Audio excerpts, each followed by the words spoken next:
আমরা আপনাদেরকে হলফ করে বলতে পারি যেই স্টুডেন্টগুলো এখন কাজ করতেছে এবং ন্যাশনাল একটা অ্যাসপাইরেশন সৃষ্টি হচ্ছে,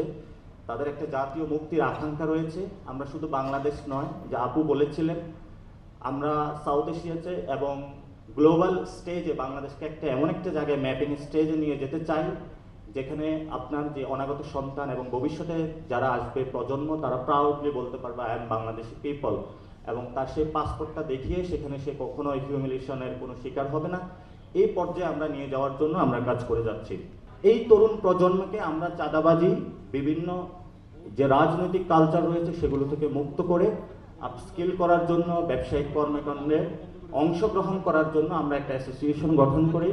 ন্যাশনাল এসএমই অ্যাসোসিয়েশন, যেটার মাধ্যমে চাচ্ছে যে ক্ষুদ্র এবং মাঝারি যারা উদ্যোক্তা রয়েছে তাদের একটি বড় ধরনের পলিটিক্যাল সাপোর্টও দরকার হয়। পলিটিক্যাল সাপোর্টটা এই জন্য প্রয়োজন হয়, যারা পলিসি লেভেলে কাজ করে ওইখানে পলিটিক্যাল স্টেক হোল্ডার বড় একটা অংশগ্রহণ থাকে, সেই ক্ষেত্রে যাতে ওইখানে এই অংশগ্রহণগুলো আমরা এনশিওর করতে পারি, যাতে মাঠ লেভেলে যারা কাজ করতে পারতেছে সেখানে তাদের কাছে আমরা যাব, যে কোন সমস্যাগুলো তারা ফেস করতেছে সেগুলো নিয়ে এসে সেটা পার্লামেন্ট হোক আর ভবিষ্যতের যে কোনো জায়গায় আমরা ওই তরুণ প্রজন্মকে ডিসিশন মেকিংয়ে আমরা নিয়ে যাব। বাংলাদেশে যে পলিটিক্যালি ফাইন্যান্সিয়াল মডেল কালচার রয়েছে, চাঁদাবাজি, মাস্তানি, মিছিল মিটিংয়ে যাওয়া, টাকা ইনকাম করা, এগুলো আমরা ইনশাল্লাহ বাংলাদেশে বন্ধ করে দেবো ইনশাল্লাহ। আমাদের বাংলাদেশের বড় বড় দলের সামনে এখন আমরা দাঁড়িয়ে গিয়েছি, একটি দল গিয়েছে,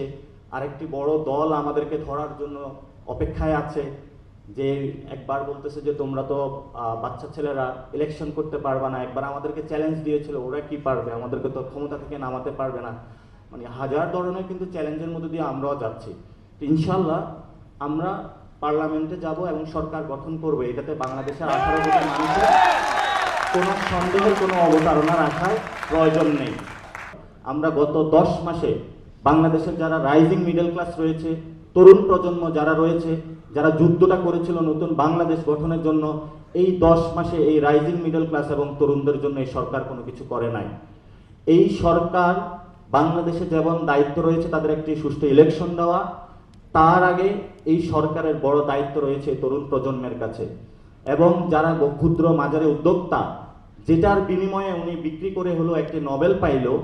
এবং উনি আজকে সরকারে রয়েছে, অথচ সরকারে গিয়ে বর্তমান প্রধান উপদেষ্টা হয়ে সেই সকল সোশ্যাল বিজনেসম্যান যারা উদ্যোক্তা রয়েছে তাদের কথাই তিনি আজকে ভুলে গেলেন। তো ক্ষমতার পাওয়ারে গিয়ে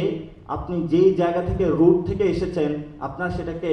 মনে রাখতে হবে, এবং যেই তরুণ প্রজন্মের রক্তের উপরে দাঁড়িয়ে বর্তমান উপদেষ্টা প্যানেল আছে তাদেরকে শুধু সেখানে আরাম কেদারায় এবং এসি রুমে বসে বড় বড় কথা না বলে মাঠে এসে তরুণ প্রজন্মের সাথে অতীতে যেভাবে রাষ্ট্র শাসকরা, নায়কেরা বিভিন্ন খেতে খামারে গিয়ে মাঠে গিয়ে কাজ করে নতুন বাংলাদেশ পুনর্গঠনের স্বপ্ন দেখিয়েছেন, তাদেরকে সেইভাবে কাজ করতে হবে। আরাম কাদারা বসে যদি তারা কাজ করে নতুন বাংলাদেশ তারা পুনর্গঠন করতে পারবে না।